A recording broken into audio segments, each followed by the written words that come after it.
तो कैसे हैं प्यारे स्टूडेंट। आज का वीडियो आप लोगों के लिए बहुत इंपॉर्टेंट होने वाला है, क्योंकि अभी मैं आप लोगों को जैव प्रक्रम के बारे में पढ़ाने वाला हूं। उसके बारे में इंपॉर्टेंट क्वेश्चन बताने वाला हूं, ऑब्जेक्टिव प्रश्न बताने वाला हूं जो काफ़ी इंपॉर्टेंट है। काफ़ी सारे स्टूडेंट के मन में रहता है कि जैव प्रक्रम से काफ़ी सारा प्रश्न एग्जाम में आ सकता है, तो ये बात बिल्कुल सच है। जैव प्रक्रम ही एक ऐसा चैप्टर है ना जिसमें से काफ़ी सारा प्रश्न एग्जाम में पूछता है, घुमा फिरा के पूछता है। तो बिल्कुल भी याद करना है आप लोगों को। हर एक चीज़ अभी मैं जो आप लोगों को बता रहा हूँ, हर एक चीज़ याद करके रखना है, लिख करके रखना है। और यह जो वीडियो है क्लास 10th वालों के लिए है, तो बिल्कुल भी आप लोग अंत तक देखिए। काफ़ी सारा यहाँ से प्रश्न ऐसा मिलेगा जो एग्जाम में आप लोगों को देखने को मिल सकता है। ठीक है, तो वीडियो काफ़ी इंपॉर्टेंट है, वीडियो को अंत तक देखिएगा। और वीडियो के अंत में मैं आप लोगों को एक ऐसा क्वेश्चन के बारे में बताऊंगा जो एग्जाम में बिल्कुल भी आ सकता है। ठीक है, तो आप बिल्कुल भी मिस मत करिए, उस क्वेश्चन को अच्छे से देख लीजिएगा।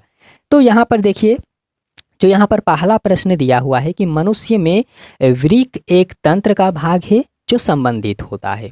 मनुष्य में वृक्क जो होता है एक तंत्र का भाग है, तो जो किससे संबंधित होता है? ठीक है, पोषण से संबंधित होता है, श्वसन से संबंधित होता है, उत्सर्जन से होता है, या फिर परिवहन से होता है। तो देखिए, वृक्क जो होता है यह एक तंत्र का भाग है जो मनुष्यों में संबंधित होता है। किससे? तो उत्सर्जन से संबंधित होता है। ठीक है, बिल्कुल भी याद करके रखना है।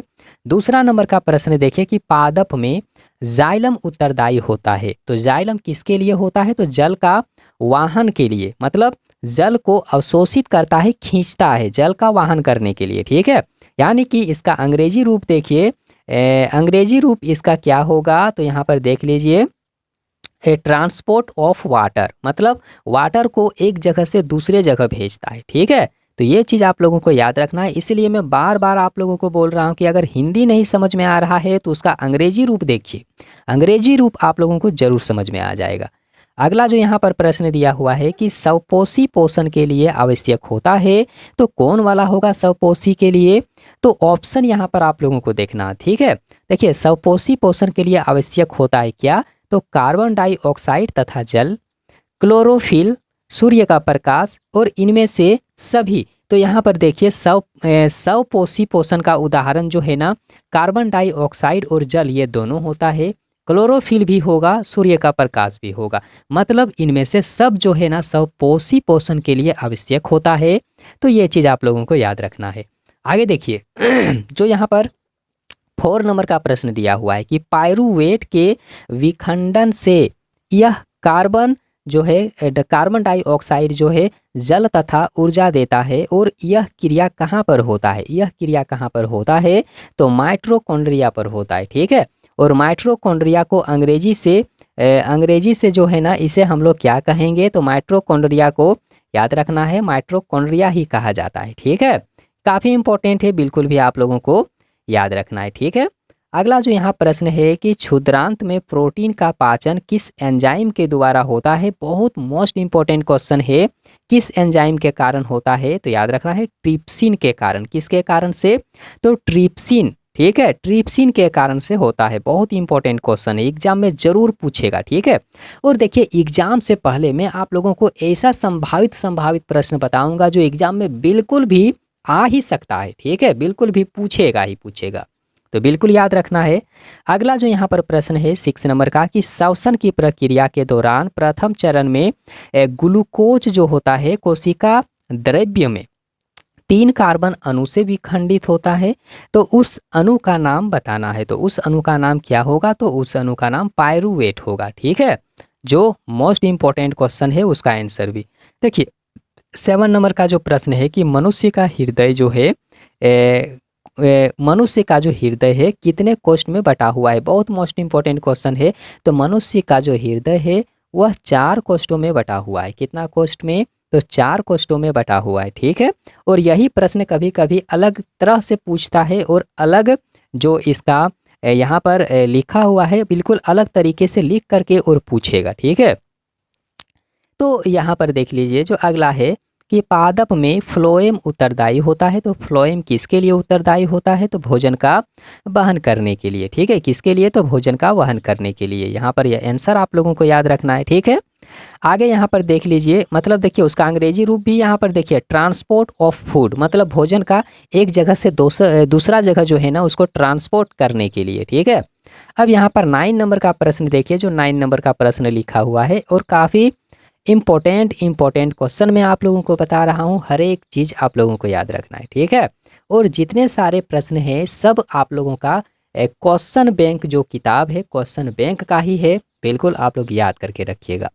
तो यहाँ पर देखिए कि मानव रक्त में उपस्थित यूरिया की सामान्य मात्रा क्या होता है। मानव रक्त में उपस्थित जो यूरिया है तो उसका सामान्य मात्रा क्या होगा, कम से कम जो है ना 20 mg होता है। कितना होता है, 20 mg होता है, जो इम्पोर्टेंट है क्योंकि मानव रक्त जो है, मानव का जो ब्लड है तो उस ब्लड में यूरिया की मात्रा 20 mg रहता है, ठीक है।